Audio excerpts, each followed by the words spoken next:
एक लड़की की शादी 2015 में होती है और वो अपने पति के साथ कंटिन्यू 5 साल रहती है। 5 साल रहने के बाद आ जाता है साल 2020 और साल 2020 में वह अपने मायके में रहती है और मायके में रहते रहते एक दिन अचानक वह अपने मायके से गायब हो जाती है।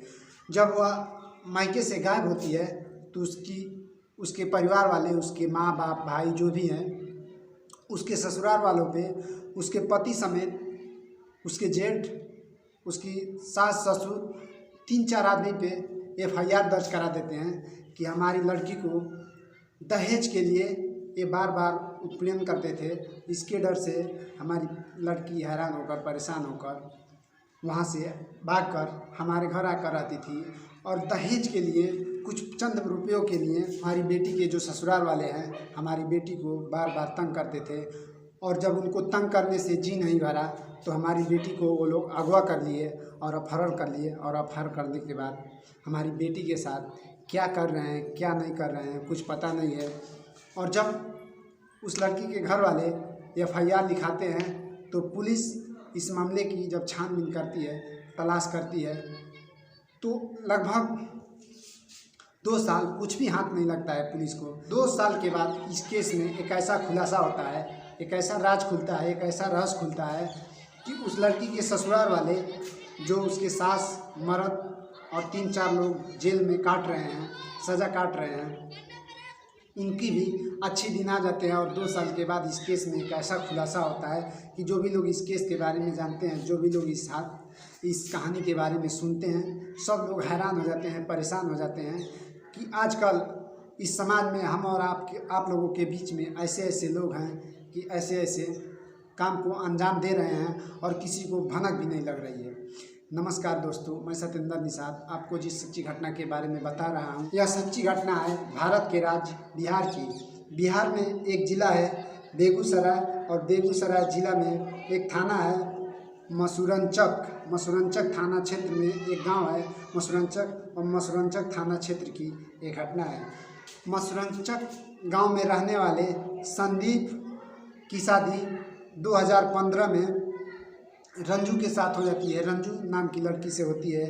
रंजू बिहार के हवासपुर ज़िले की रहने वाली है और उनके पिता का नाम है राम लखन। संदीप की शादी रंजू के साथ होती है, राम लखन की पुत्री रंजू।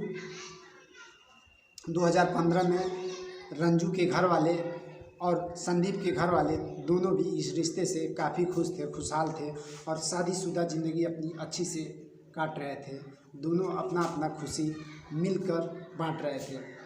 सब कुछ अच्छा चल रहा था। शादी के बाद धीरे धीरे 5 साल कैसे गुजर जाता है रंजू और संदीप को पता ही नहीं चलता है। लेकिन जो संदीप के घर वाले हैं, माता पिता हैं, रंजू और संदीप के घर वालों से बनती नहीं थी, पटती नहीं थी और रंजू बार बार इस 5 साल के अंदर बार बार अपने मायके जाती थी। मायके जाकर और कहती थी अपने माँ से, अपने भाई से कि मेरा वहाँ पे बनता नहीं है, मैं वहाँ पे अच्छा से खुश नहीं रह पाती हूँ, मेरा कहीं दूसरी जगह शादी कर दीजिए। लेकिन रंजू के घर वाले कहते हैं कि बेटी शादी एक बार होता है, बार बार नहीं होता है। इस मैटर को हम लोग बैठ कर समझेंगे और तुम्हारे घर वालों के ऊपर दबाव बनाएंगे कि आखिर क्यों तुमको लोग सता रहे हैं। फिर रंजू के घर वाले रंजू से भी परेशान हो जाते हैं तो रंजू का अपने पति के घर रहना, फिर अपने मायके रहना। एक दिन रंजू और संदीप में कुछ बात को लेकर उलझन फंस जाती है, टेंशन हो जाता है, तनाव हो जाता है। तो रंजू अपने घर से चली जाती है अपने मायके। जब अपने मायके जाती है तो धीरे धीरे 2020 में, 2015 की शादी है, साल 2020 में रंजू अचानक अपने माता पिता के घर से गायब हो जाती है। जब वह गायब हो जाती है तो रंजू के माता पिता संदीप के घर वालों पे, यानी कि रंजू के जो पति हैं संदीप के घर वालों पे एक FIR लिखवाते हैं। हमारी लड़की के मायके के जो हैं, यानी कि उसके पति, उसके ससुर सास जो भी हैं, उन्होंने हमारे लड़की को किडनैप कर लिया है और ऐसा ना हो जाए कि हमारे लड़की को वो लोग मार दें। और जब से शादी हुआ है हमारी लड़की को कभी वो लोग खुश नहीं रखे थे और दहेज का पैसा मांगते थे, दहेज उत्पीड़न करते थे बार बार। पुलिस इस मामले में एफआईआर लिख लेती है। एफआईआर लिखने के बाद इस मामले की जांच पड़ताल करती है। लेकिन 2020 का ये घटना है।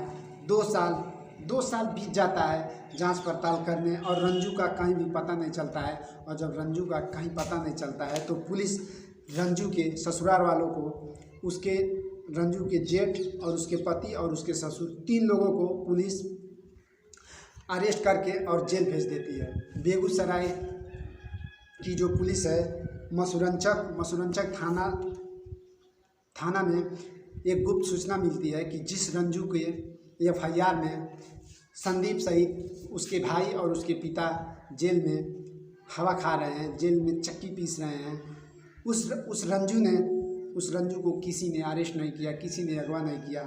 रंजू अपने प्रेमी के साथ जिला लखीसराय और गांव रामपुर में अपने प्रेमी के साथ मज़े कर रही है, रह रही है। 2020 में वो अपने प्रेमी के साथ गायब हुई थी और सूचना पुलिस को, मसूरंचक पुलिस को 2022 में मिलती है। 2 साल का जो डिस्टेंस है, इस 2 साल के अंदर रंजू को उसके प्रेमी के शरीर से एक लड़का भी पैदा हो गया है। लेकिन पुलिस जब छापेमारी करती है रामपुर में, तो रामपुर से रंजू को बरामद करके और पुलिस स्टेशन में लेकर आती है, बेगूसराय लेकर आती है। और लेकर आने के बाद जो उसका पति है संदीप और उसके पापा और उसके बड़े भाई को पुलिस हमेशा के लिए छोड़ देती है। और साथ में ही पुलिस रंजू के घर वालों को उस थाने में बुलाती है और उल्टा एक केस दर्ज करती है कि बिना गवाही, बिना जाने रंजू के घर वालों ने संदीप के घर वालों पे दहेज उत्पीड़न का केस लगाया और उन लोगों को सलाखों के पीछे भेज दिया। फिर बेगूसराय की पुलिस रंजू के घर वालों को बुलाती है। संदीप, उसके पिता, उसके भाई को रिहा कर दिया जाता है और साथ ही रंजू के घर वालों को बुलाकर और उल्टा एफआईआर किया जाता है। फिर संदीप के घर वाले इस जांच पड़ताल, इस केस का खुलासा होने के बाद काफ़ी खुश हैं और रंजू के माता पिता और रंजू के खिलाफ एक कड़ी से कड़ी सज़ा की मांग कर रहे हैं। तो दोस्तों, कभी भी कोई भी अपने फ़ायदे के लिए अगर किसी को यूज करता है और अपने फ़ायदे के लिए किसी को गड्ढे में गिराता है, किसी न किसी दिन वह झूठा आरोप और झूठी बुनियाद बहुत ही महंगी साबित पड़ जाती है।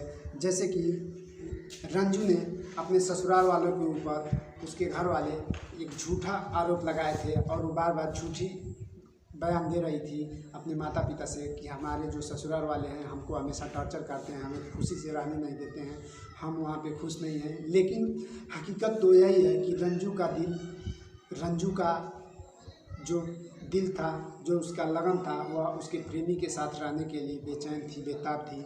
और अपने प्रेमी को पाने के लिए, अपने प्यार को पाने के लिए रंजू ने अपने सुहाग को, अपने पति को 2 साल सलाखों के पीछे डाल दिया और 2 साल उन्होंने, उसके पिता और उसके भाई 2-3 साल जेल के अंदर रहे।